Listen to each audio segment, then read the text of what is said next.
நேற்று நற்கருணை குறித்து பார்த்தோம்.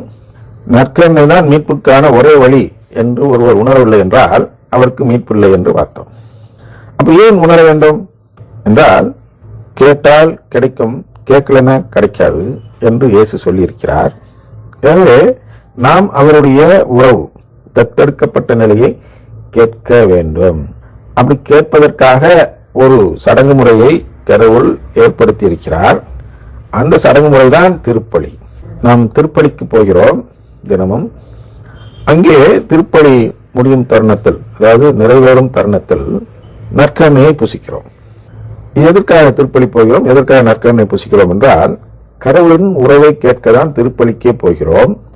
அங்கு கடவுளின் உறவை கேட்டாகிவிட்டது, கடவுளும் அதை ஏற்றுக்கொண்டார் என்பதற்கு அடையாளமாக தான் நமக்கு நன்மை கொடுக்கப்படுகிறது. அந்த நன்மை புசித்ததும் அங்கே அன்றைக்குள்ள அந்த உடன்படிக்கை நிறைவேறிவிட்டது என்ற நிலைப்பாட்டு நமக்கு கிடைக்கிறது. ஆனால் யாருக்கு இதெல்லாம் செய்தாலும் கிடைக்காது என்றால், யாரெல்லாம் இதை உணர்வதில்லையோ, எதை உணரணும்? நாம் போறது கடவுளின் உறவை பெற. கடவுளின் உறவை பெறுவதுதான் மீட்பு. அந்த கடவுளின் உறவு பெற ஒரே வழி இந்த நற்கருணை மட்டும்தான் என்று உணராமல், ஏதோ ஒரு பண்டத்தை, புனித பண்டத்தை சாப்பிடுவது போல் சாப்பிட்டு வருவதற்கு பேர் உடன்படிக்கை அல்ல. நாம் அதை உடன்படிக்கையாக மாற்ற வேண்டும். அது என்ன என்றால், நாம் நம்பிக்கை உணர்வுள்ள நம்பிக்கையாக இருக்க வேண்டும், உணர்வற்றதாக இருக்கக்கூடாது. நற்கருணை ஆண்டவரை நாம் நம்ப வேண்டும் என்றால் அதுதான். இவர் மூலமாக மட்டும்தான் மீட்பு கிடைக்கிறது என்று நம்பக்கூடியவர்கள் மட்டும்தான் அதை உணர்ந்தவர்கள். இந்த உணர்வு இல்லாமல் அதை புசிப்பவர்கள் உறவை நம்பாதவர்கள், கடவுள் தரும் உறவை நம்பாதவர்கள். ஆனால் கடவுள் தரும் உறவை நம்பாதவர்களாக இருப்பாரானால் அவருக்கு மீட்பில்லை.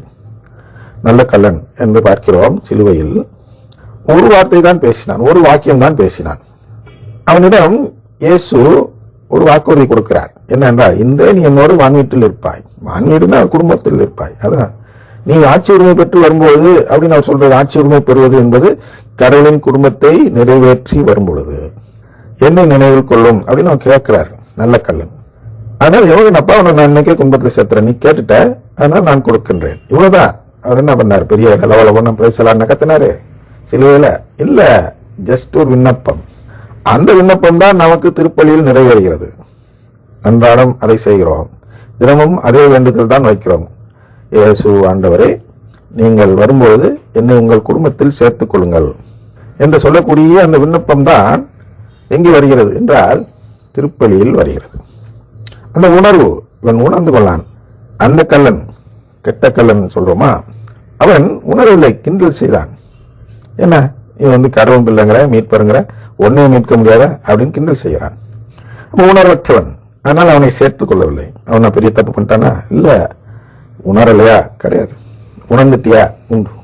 அதனால சொல்கிறார் மத்தேயு 13:14, உங்கள் கண்களால் பார்த்து கொண்டே இருந்தும் உணர்வதில்லை அப்படின்னு சொல்றார். அப்ப இதுதான் நான் உணர வேண்டும்.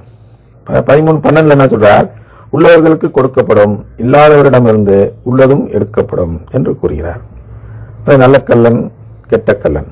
அவன் கண்ணால் பார்த்தான், உணர்ந்தான், நல்ல கள்ளன். கெட்டவன் என்ன செய்தான் என்றால் உணரவில்லை. அதனால் அவரிடம் இருந்த, அந்த கெட்டவனிடம் இருந்த அந்த சிறிய கொஞ்சம் நெஞ்சம் வாய்ப்பும் எடுக்கப்பட்டு விட்டது. அந்த நல்ல கள்ளனிடம் இருந்த கொஞ்சம் வாய்ப்புக்கு அதிகமாக கொடுக்கப்பட்டு, உணர்வு கொடுக்கப்பட்டு அந்த நபரை மீட்டுக் கொள்கிறார். அதான் பார்க்கிறோம். எனவே நற்கருணையை பார்க்கிறோம், ஆனால் அதுதான் மீட்புக்கான ஒரே வழி என்று உணர்வதில்லை.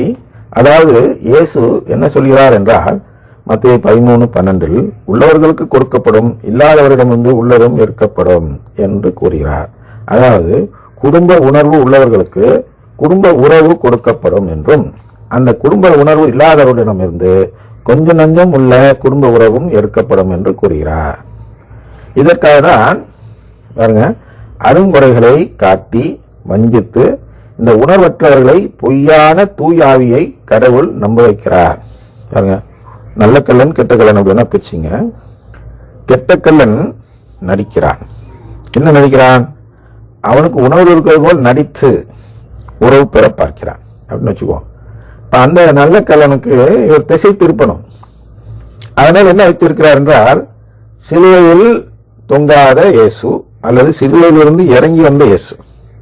எந்த இயேசுவை நம்பினால் நமக்கு மீட்பு என்றால், சிலுவையில் தொங்கி கஷ்டப்பட்டு இறந்த, தன்னையே மனிதன் என்று நிரூபித்துக் கொண்ட இயேசுவை நம்பினால் நமக்கு மீட்பு. அது வித்தை காட்டும் இயேசு. சிலுவையில் ஆணி அடிக்கிறாங்க, ஆணி இறங்க மாட்டேங்குது.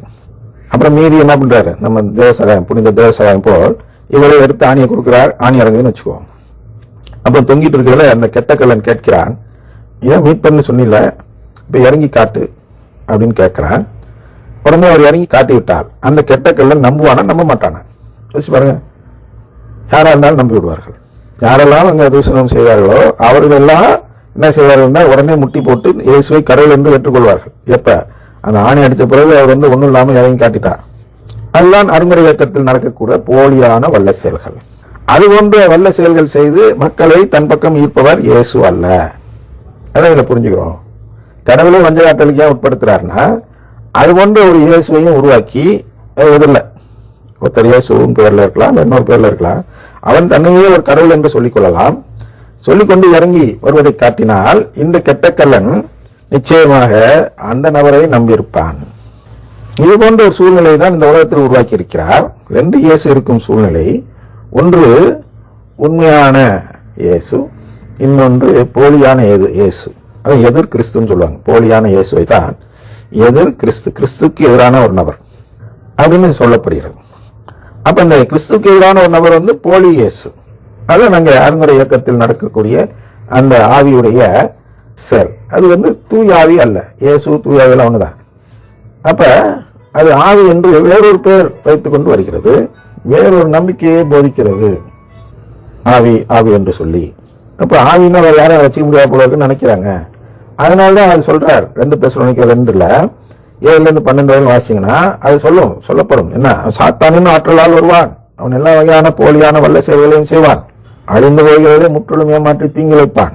ஏனெனில் அவர்கள் தங்களை மீட்க வல்ல உண்மையின் பால் ஆர்வம் காட்ட மறுத்தனர். ஆர்வம் காட்ட மறுக்கிறாங்க. பாருங்க, நான் சொன்ன உணர்வு. வெறும் ஆர்வம் இல்லைன்னா கூட உனக்கு மீட்பு இல்லைங்கிறார். ஆர்வம் உள்ள உணர்வு. நம்ம ஆர்வமாக இருக்க வேண்டும். திருப்பலிக்கு போறதுல நம்ம அந்த உறவு பெறுகிறோம் என்று நம்பி அதில் ஆர்வம் காட்ட வேண்டும். தினமும் எழுந்து வர வேண்டும். மினிமம், அதாவது மேக்சிமம் மினிமம் அப்படின்னு வச்சுக்குவோம். அதிகபட்சம் என்பது தினமும், குறைந்தபட்சம் என்பது ஞாயிற்றுக்கிழமைகளாது. நாம் என்ன செய்ய வேண்டும் என்றால் ஆர்வம் காட்ட வேண்டும். இந்த ஆர்வம் குறைகிறதா? இப்படிப்பட்ட நபர்களுக்கு தான் இயேசு வேறொரு வழி வைத்திருக்கிறார். அதுதான் போலியான வல்ல செயல்கள் செய்யக்கூடிய, சாத்தானின் ஆற்றலால் வரக்கூடிய ஒரு தூய ஆவி என்ற பெயரில் செயல்படக்கூடிய அசுத்த ஆவி. இதை நம்பியில ஓடிருங்கப்பா. இந்த வல்ல மேல மேல நம்புறாலும் அதுல ஓடிரு. எவனுக்கு உடன்படிக்கை செய்வதில் ஆர்வம் இருக்கிறதோ அவன் மட்டும் என்னிடம் வாருங்கள், அவனுக்கு மட்டும் நான் அந்த உறவை தருகிறேன் 12 சொல்றார். இப்படித்தான் நான் நல்லவனையும் கெட்டவனையும் பிரிக்கிறேன்னு சொல்றார். அப்ப நல்லவன் கெட்டவன் யாரு அப்படின்னா, யாரெல்லாம் உறவு கேட்கவில்லையோ அந்த கெட்ட கல்லனை போல், அவர்களெல்லாம் வேறொரு கூட்டம். யாரெல்லாம் உறவு கேட்கிறார்களோ அந்த நல்ல கல்லனை போல், அவர்களெல்லாம் நல்லவர்கள். ஆனால் நல்லவர்கள் கெட்டவர்கள் என்று இருவரையும் பிரித்து தீர்ப்பிடுவதற்கு ஏதுவாக இருக்க நான் இந்த வஞ்சகாட்டலை செய்கிறேன் என்று கடவுள் அந்த 12வது வசனத்தில் சொல்லி நிறைவுபடுத்துகிறார். அதான் பார்க்கிறோம். எனவே புரிதல் குறைவாக மத்தேயு 13:13 கூறியிருப்பது போல் நாம் இருந்தால் கடவுளின் உறவை பெற்றுக்கொள்ள நாம் உணவின் மூலமாவது நன்மை தீமை அறிந்து கொள்பவராக இருந்து மீட்பை பெற்றுக்கொள்ள வேண்டும் என்பது கடவுளின் எதிர்பார்ப்பு. இதா இந்த ஆர்வம் உள்ளவங்க ஏன் பண்றாரு அப்படின்னா, ஐயா உனக்கு நாம் புள்ள விளக்கம் தர முடியாது, அதனால் விளக்கம் தர முடியாத பொழுது உனக்கு உணர்வு இருக்க வேண்டும். அன்பு இருந்தால் உணர்வு இருக்கும். ஆனால் நான் அதை பார்த்தே தீர்ப்பிட்டுக்குவேன். நீ பெருசா தியாலஜி படிக்கணும், அதை படிக்கணும், இதை படிக்கணும்லாம் தேவையில்லை. உன்னிடம் உணர்வு இருக்கிறதா, நான் ஏற்றுக்கொள்வேன் அப்படின்னு சொல்றார்.